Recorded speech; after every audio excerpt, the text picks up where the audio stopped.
Welcome back to the channel. I've already cut this open. Hadn't started the video feed. So I've got another mystery package. Now this one, I think I've made quite a good deal on this. This is still able to be bought new. They've been out for a few months now. It's not the original one, it's the second iteration of the product. Can you guess what it is yet? It costs £75 if you buy it direct from Droids in the UK. So that's probably close to $100. I know it's cheaper if you buy it in the US, but that's what it costs here in the UK. So I bought this on eBay from a shop front, which just so happens to actually be Droids. So they list the product for the same price they do on their website, but they also auction off some of them. And I've been very perseverant in the last week, and I've been putting bids in and failing, and lots of people have been snapping these up for about what I paid for them as well. So I've saved 44%. So what I actually paid was £42, which is probably about $50 in total.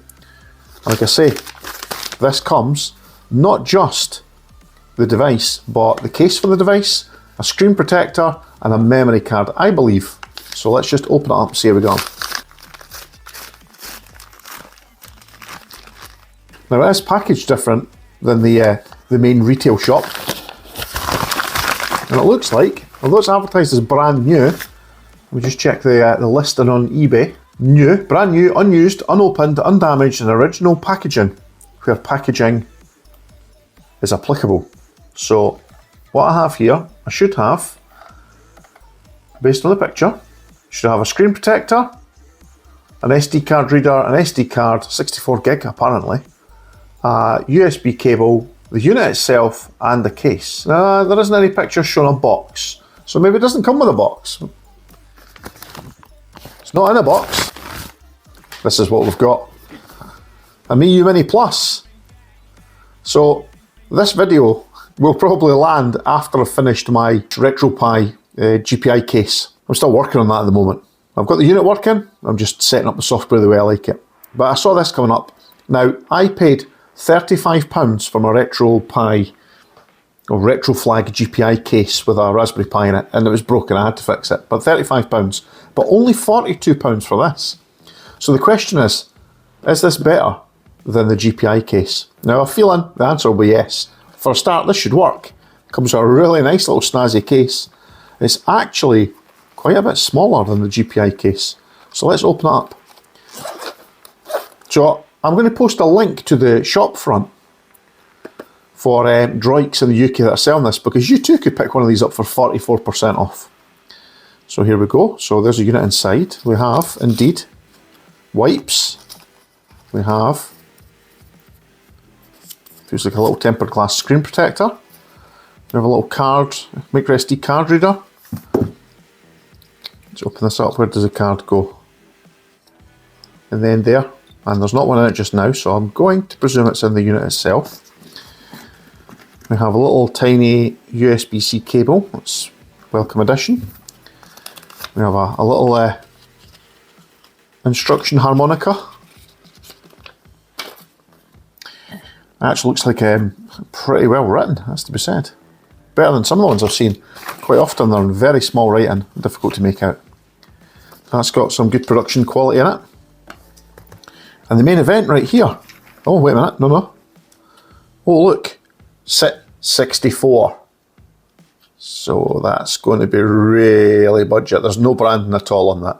So fortunately, I have a replacement card that this is going to get backed up straight away. The only thing this is ever going to touch is my laptop, where it's going to, the ISO is going to be created and then put straight onto a bigger card, and we'll keep that safe because these budget cards are not known to last. Okay, so it's quite a nice little case. It's a hard shell, but getting out of here is going to be fun. I'm going to lift up the wrong end to try and lift it up. Slide it out. It's a lovely case, this, I have to say, the Miyoo Mini case. Now, I have a reason for buying these recent handhelds. I'm not massively into retro gaming. I do like a little bit of retro gaming, but my experience, I've shown you previously in other videos, is most retro handhelds from my era, the last sort of 5 or so years before they got kind of decent in the last 2 years, I would say, was pretty poor. You could get some emulation, but some things weren't very good, but this is the sort of thing I've been waiting for. The sort of thing that you could chuck in your jacket pocket and it's always with you.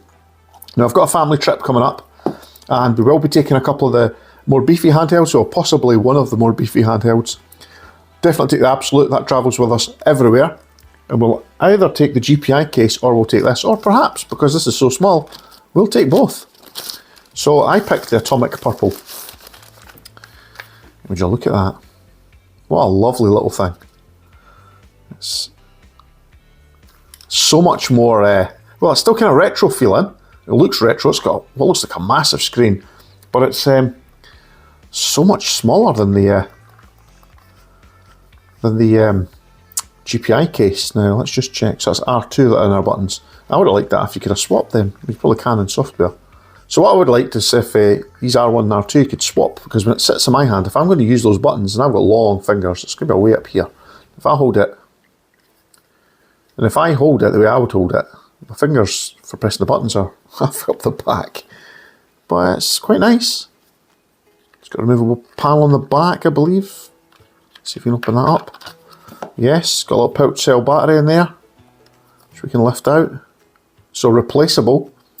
Now, one of the things I quite like about the GPI case is it runs on AA batteries, which does mean if you're using good quality batteries, you're looking at 3.5 to 4 hours battery life. With cheaper batteries, maybe only about an hour. But it does mean you can change them really quickly and on the go. Whereas this, you're kind of stuck with what you've got. But at least you can buy replacements. It's better than Anbernick and the like, who won't sell you anything. So this is quite a bit bigger than the original Miyoo Mini. So I've read online, but it's still pretty small. You could definitely fit this in your pocket. Even in the case, I could fit that in my pocket, I think. So, D-pad's quite squishy and soft. Main face buttons feel pretty good. Start select and this little menu button here feel pretty good.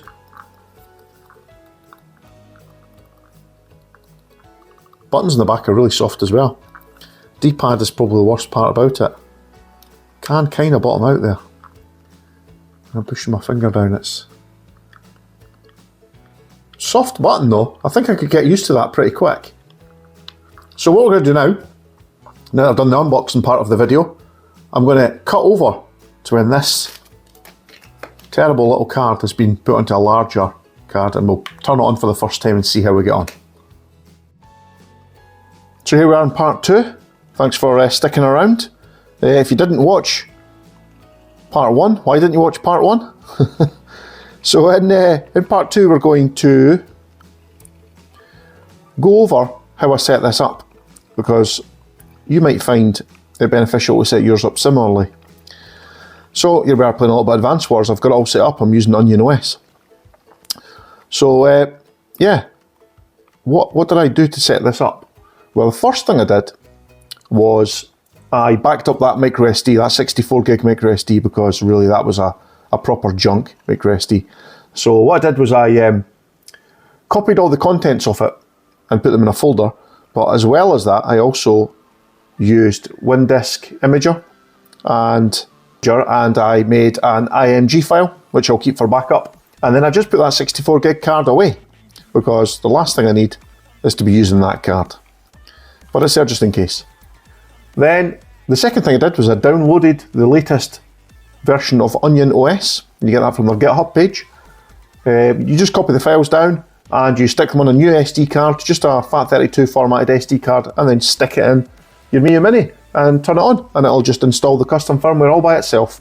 It's that easy. It's one of the easiest devices I've ever set up. The next thing you do is you go online. You will need to get some ROMs. So I suggest you download the Tiny Best Go ROM set from archive.org. Really easy to download. It's got all the box art and that all ready. It's got the folder set up ready for you. You just download it and you eject your card, stick it on your computer, copy the files across, and boom, you've got all these games ready to go.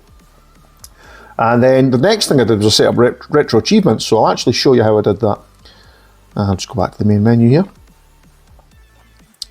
So what you need to do is go into Apps. So this is Apps in the Onion OS, and go down to RetroArch. And then when you're in here, you want to go down to settings and into user, which is right at the bottom there. Then you want to go into accounts, retro achievements, and then you put in your username and your password. Now, before you do that, if you haven't already got a retro achievements account, you need to go over to their website and set that up. It's really good. It allows you to play games as though you're playing them like modern games, and you'll get these little achievements for completing certain parts of the game. It's great how it's been set up, and it really makes me want to play old games again. So that may be the same for you, so give that a go. So once you've done that, you need to come out, just keep pressing the B button to get right back to the start, then go down to configuration file and save the current configuration. That's just to save those RetroArch settings. And then after that, you quit out of RetroArch. And now when you load a game up, it will go away and check for RetroArch achievements. So we'll fire up just a random game. So let's just pick, I don't know, what can we pick in here? What's this, Game Boy? Don't see if I have many in there, do I? Oh, I do. Yeah, so Batman the video game, there's an example. So down the bottom here, if there's any achievements, it'll show them. There you go. So it logs you in, and there's 31 achievements you can earn. So, yep, definitely worth doing that, and it gives you something to feel like you're completing a game.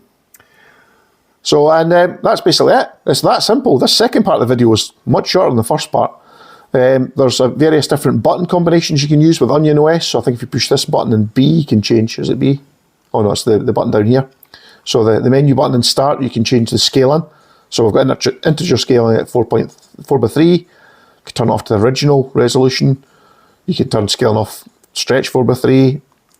I'll mix depending on the system I'm using. And if you want to go back to, there's various other combinations actually. You get FPS counter if you press the menu and the X button. If you long press the button, it will take you back to your menu. And what I like about this is if you come out here and go to your favourites, you can add games into favourites, get quick access to them, or if you just quickly jab that button, it'll take you back to the game you were previously in, and it'll make saves where you are. So if you press the power button, hold it for a while, it'll turn off. If I'd actually progressed the game a bit there, it would turn off and also make a game save. So a long press turns it off, turns it back on, and a short press just turns the screen to sleep, basically. The whole unit's still actually on, so you can do a really quick resume then. And I have to say, the D-pad, which I said was a bit squishy before, I've really grown to like it. I've played so much Tetris on this thing, Game Boy Tetris, you would not believe. It's just so nice to use. You can use the buttons to change the background colours. I'll just show you that now. And it's just so nice to use. So that's using the original colours, but if you push the bumper buttons, you can change between different styles of background. I just like the classic retro look. I think it looks brilliant. So thanks for watching. I'll catch you in the next video. If you've not subscribed already, please do. I'm aiming to put a lot more content out like this over the next few weeks and months.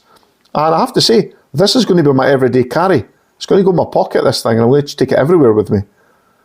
And I might even start getting good at Tetris while I'm at it. Thanks for watching, and I'll catch you in the next video. Bye for now.